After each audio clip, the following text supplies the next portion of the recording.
धन, संपत्ति, राजपाट, वैभव, ये सब समय के साथ छिन जाते हैं। लेकिन एक ऐसा धन है जो जितना बांटो उतना ही बढ़ता है, जिसे कोई चुरा नहीं सकता, जिसे कोई राजा छीन नहीं सकता और जो कभी नष्ट नहीं होता। वह धन है विद्या। चाणक्य कहते हैं, विद्या धनम सर्वधन प्रधानम, अर्थात सभी प्रकार के धनों में सबसे बड़ा और श्रेष्ठ धन विद्या है।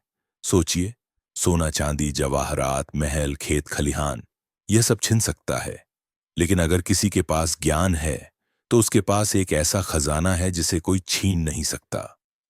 चाणक्य नीति में स्पष्ट कहा गया है, विद्या मित्रम प्रवासे, विद्या भोग्या युवावस्था।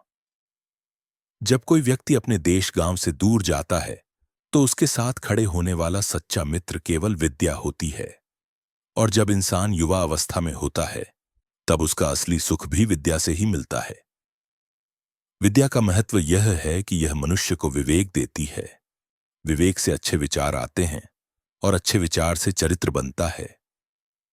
चरित्र ही व्यक्ति का असली परिचय है।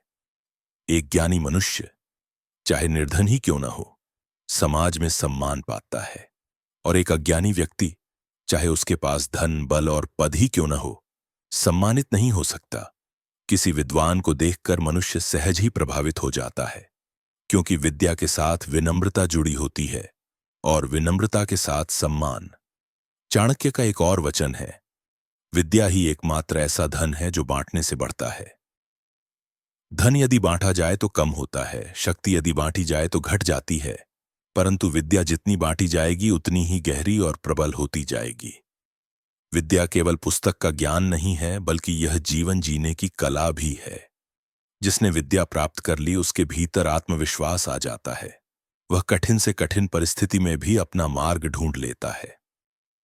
दुनिया का इतिहास गवाह है, बड़े बड़े साम्राज्य मिट गए, राजाओं के ताज बिखर गए, लेकिन विद्वानों और ज्ञानी पुरुषों का नाम आज भी अमर है, क्योंकि विद्या कालातीत है। यह समय और मृत्यु के पार भी जीवित रहती है।